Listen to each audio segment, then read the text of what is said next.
Ulrich Sean Barrett, 46 years of age, opened fire at his mother-in-law's home in Richmond, Texas at around 7 a.m. on Saturday after he returned his young child from a visit. The grandmother of the home let him in. He had an argument with his estranged wife that he wanted to reunite with, but she refused. At which point, Ulrich Sean Barrett opened fire. He shot and killed his spouse, her 2 siblings, her 8-year-old niece, and then he took his own life. Deputies arrived at the home after receiving a 911 call from the shooter's 13-year-old nephew, who thankfully survived the slaughter by hiding in a closet with a 7-year-old child and the grandmother. Authorities haven't released the names of the victims at this point, but the grandmother, Hortense Fullerton, does have a GoFundMe which says that Ulrich Sean Barrett killed 3 of her 5 children as well as her youngest grandchild. So we believe that the names of the victims are as follows: Francia Fullerton, 44 years of age. Francia was the shooter's wife. Casey Fullerton, 46 years of age, and the grandmother's son, Omar Fullerton, 43 years of age, and the grandmother's granddaughter, Anaya, 8 years of age. An absolute tragedy, of course. Full condolences to all those touched by all of the victims. Perhaps the grandmother deserves our prayers the most. We're told that Francia Fullerton, again the shooter's wife, has 4 children. I presume the shooter's children as well. Could be wrong. And those children will be living with the grandmother moving forward. The grandmother says there are no words to describe this pain. Her life has been absolutely destroyed, and I'm sure so many other people within the family and the victim's friends, co-workers, schoolmates are also going to be absolutely distraught. Why did this happen? Well, we're told that the shooter, Ulrich Sean Barrett, was having an argument with his estranged wife, Francia Fullerton, as we believe. He wanted to reunite. She didn't. He was incapable of accepting that decision. He was incapable of acting like a human, and he was prepared. Seemingly, he had a gun on him. Perhaps that's normal in Texas. I believe that your gun laws allow for the ability to carry guns wherever you please, pretty much. Could have that wrong. But he lashed out in a barbaric way. He didn't need to do this. He didn't need to kill any of them. He didn't need to harm any of them. He didn't need to do any of this, and yet he did. He killed his estranged wife, her sister, and her brother, and he killed his own nephew, Anaya. It's just absolutely insane. Mental illness must be a part of this. The article does tell us that authorities have responded to a disturbance call previously, perhaps not at the grandmother's house. That part hasn't been fully explained, but police have had to get involved previously due to a verbal argument between the shooter, Ulrich Sean Barrett, and his estranged wife, Francia Fullerton. So arguments have been a part of the relationship. I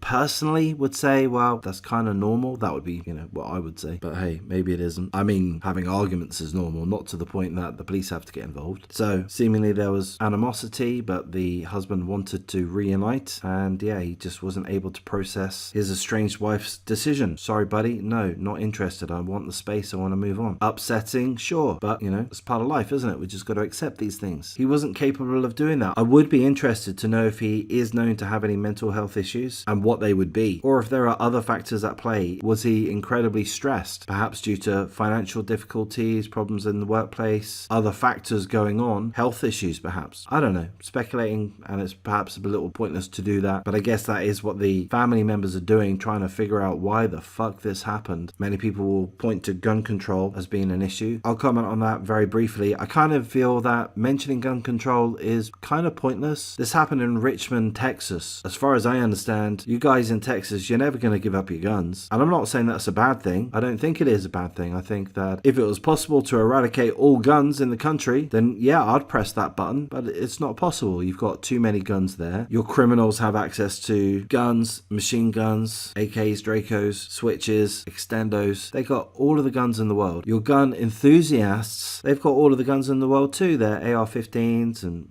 various kinds of rifles and all kinds of glorious weaponry. So I personally feel that, number one, citizens of America need guns, frankly, to protect themselves. And unfortunately, that poses a danger. But I don't see the solution personally. The blessing here is that the 13-year-old nephew, who's potentially Anaya, the 8-year-old girl who was killed, potentially her brother, he survived. He hid in the closet with a 7-year-old child and the grandmother. So there's the blessing there. Their lives were saved. Another blessing is the fact that the grandmother, Hortense Fullerton, as ripped to shreds as she is, mentally, emotionally, we know that she will find the fortitude to support, love, raise Francia Fullerton's 4 children, who, again, I presume, could be wrong, but I presume are also the children of the shooter, Ulrich Sean Barrett. So it's a crazy situation, absolutely insane. And of course, full condolences. I'm going to wrap things up at this point. If you appreciate the coverage, please do like, comment, subscribe, share the video as you see fit. If you'd like to give me any feedback feedback, comments, any types of videos that you'd like me to make, anything at all. If you just want to say hello, drop a note in the comments. I'll thank you for your time. Take care.